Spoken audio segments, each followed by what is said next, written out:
Wicked, wicked, wicked, wicked. Wicked tones, you know. This whole idea of being strong and moving weight, I'll show you later on a hack squat. I don't really feel like doing it right now. Is like, it's more prevalent than anywhere on legs, obviously, because that's the body part over everybody, like that's confused everyone, where it's like the overarching theme is like more is better, like more weight, bigger my legs get. Like no one hasn't heard that, right? Like you need to punish your legs, like we talked about before. But it's like if you start falling into that trap on legs, like I see a lot of people nowadays falling into the trap on legs, and they start like they start narrowing their stances. So do you understand, like we talked about in another video, how if you're front relaxed and you basically roll your quad open and crack your knee, how I'm hip back now and I'm in my quad. I can drop into weights wherever that knee opens up and that quad flares.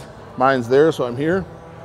So it's like if you're not doing that and you're keeping this straight line mentality of like stiff, like train tracks, feet coming at me in perfect lines and driving up into my hip here and straight down, you have to understand, like you're pinning a shit ton of your weight on hip flexor. It's not quad. And you can see when someone's doing it wrong, or sorry, doing it not that well, because they get to the bottom. So I saw a video of a girl, she's doing probably like 3 plates or something on a hack, I think. And it's like she has no business doing that weight, none. She can move it, like we said, you can be strong enough to move something A to B, but it's not bodybuilding. And this person happened to be in the sport of bodybuilding-ish, like in a category, she was physique or something. But it's like she drops with pinned legs, like straight legs, drops down straight into her legs, like right into her hips, stiff, like straight ahead knees. They're not open, they don't belly in. And it's just this, like getting to a sticking point. So she gets, say this is the bottom, she gets here and she's like, ugh. It's like, there's no transfer at the bottom. So there's no like depth. And then understand that like we're in our feet and we kind of rock out smooth out of the bottom. So it's like this almost like extra inch shift and then out. You don't come here and we go, that's not how you do it. So if weight's descending and like say the bottom's here, the weight's sitting here, I don't go and try and rock up. I try and get to the bottom and I try to force that weight into the bottom and use that to drive out. Almost like the envisioning of a trampoline, absorbing weight as you jump on it and then flinging you back up. You wouldn't jump on a trampoline and jump when you hit it, right? Because you'd fuck your knee up. Like you'd have to be mentally fucking ill to think that that's normal. Like the trampoline is bouncy. It does the bounce for you. You spring onto it and your initial leverage out of the bottom from that level trampoline to where it dips to, then you make contact off. So it brings you down and it launches you and you jump off the launch. I don't go like jump on a trampoline and then jump again when I jump up. Do you know what I mean? Like I'm not combating two forces of opposing forces, right? It's the same with lifting legs. You don't do that. And then you're gonna stand up and you're like, and yeah, you're fucking taxed because this person had 3 plates or maybe even more, I could be mistaken. And it's like, it was just like, oh, it's like this driving back into here. And you can see the legs are just like tense and flared. And they're obviously doing something. You have to do something. You're holding fucking weight on them. But they're not engaging where they should, because it's just jam back up in the neck area and push those feet down and push myself back up. There's no like sinking and like squeezing. I'm not going down and molding and then flexing out. I'm not riding that tension and sitting, pushing out. Feeling the weight going to the floor, collect up, push out. You know what I mean? So like you can fool yourself, because this person can be like, oh, well, last year on the hack squat, I could only do 2 1/4. Now I'm doing 3 plates and 1/4. Yeah, but you're not doing it well, and it looks fucking bad, and your legs are probably gonna suffer for it. Because you were probably activating way better prior with the lighter weight. I mean, you started feeling it. That's what convinced you, like, oh, I need to go up. But your increments of going up are probably off. She should have gone up 20 pounds. Keep that same level of connection. Guys too. It's not just giving an example of a girl I saw. Guys are worse. Just fucking hold that weight with all this tension and jam their feet down. It's like they're fucking stuck. You know what I mean? Like, it's like if I want if I want to flex my legs just standing here, do I just, like, and I'm a bodybuilder on stage, right? I think that's why guys think the quad stomp does something, but like quad like this. But Jay is literally flexing his quad here already. He's pulled up into his quad and he's just flexing down. The stomp didn't cause it. Do you know what I mean? The stomp didn't make his leg go, it's like, it's tight here and he, boom, and he sits on it and it's out here. He's holding tension here, his foot's light, right? So it's like, if you're gonna think the same idea when you go down, I'm gonna go on here, I'm gonna go, boom, and I'm gonna stand up. It's like, oh, flex your leg for me. I'm going, want to see my quad? Like, you use the force generated up through the floor into your leg. You push, you lift your knee up and your quad blows up, right? That's all it is. It jumps out. It's not, so like if you have that same mentality on a fucking leg press or a hack squat, guess what? Nothing's happening. You move the weight to the top, you get 0 prizes, you get 0 recognition because no one gives a fuck other than you. And the rest of us who know what we're doing are looking at you like, what the fuck is this person doing? Like, are they all right?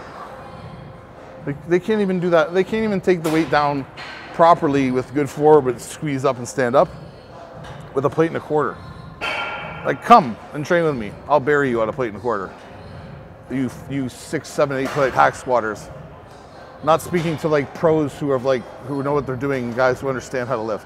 Talking to like dipshits out there on the internet who like think, oh man, I'm not fucking squatting more than that. It's like, this is crazy, you need to lift heavy. It's like, yeah, you guys all look the same. Come here, get under a hack with me.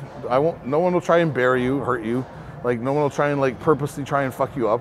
Let's just see if you move properly. I bet when you take a plate down, plate and a quarter down, you do 10 reps, you'll get up and you won't be able to walk. I'll put money on it. I'll put good money on it actually, if someone wants to bet me. You send me a video of you doing that hack or doing this massive weight, I want to see it, you'll be invited here for a leg workout. I'd fucking love to. I think it'd be fantastic.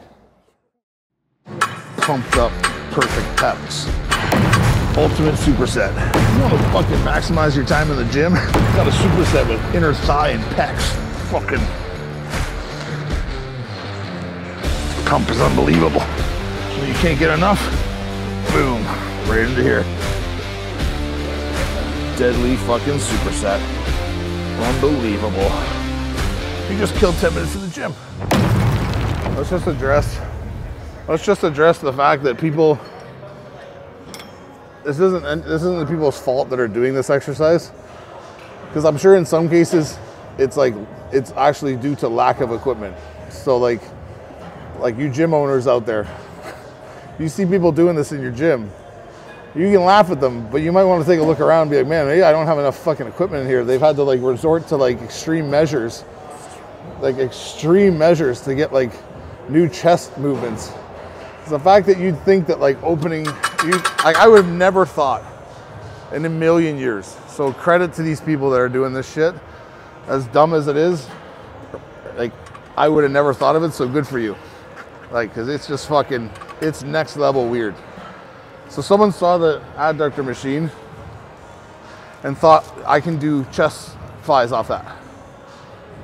And a lot of the times the people I've seen doing it, a couple of guys who actually had pretty good pecs, they were doing it well. So I don't know whether like they perch up higher or whatever, I'm not doing all that shit, but they're literally just like, get their feet out of the way and they're like rocking into here. Or they get lower and they're just squeezing into here. But again, if that's what you gotta do to fucking get a chest pump or understand how to like get a fly in, like you guys, that movement right there where I'm rocking like this is the same as this. There's actually no difference. As much as I'm in absolute shock and awe that people would do that, it's like take that same movement principle, that same rocking and like that same rocking and swaying, that's all they're doing there. They're learning how to sweep with hands, right? Which is what we teach people, what I teach people when they're doing chest flies, or most stuff, is the sweep and rock of like rib cage up and hands. Except now you're just kind of over here doing the same thing. So if you take a fucking cable, imagine that you're sitting on an adductor machine and the adductor pads are here. So even if you want to do a short range, it's just this. That's all it is. You want to lift up even higher, it's the same thing. Higher. Higher is the same thing. But here it's just the adductor machine. I'm rocking up. That's all it is. So the fact, stop doing that. Just stop with the fact, yeah, you might feel something, but you look absolutely fucking ridiculous. And gym owners, like, get some better equipment.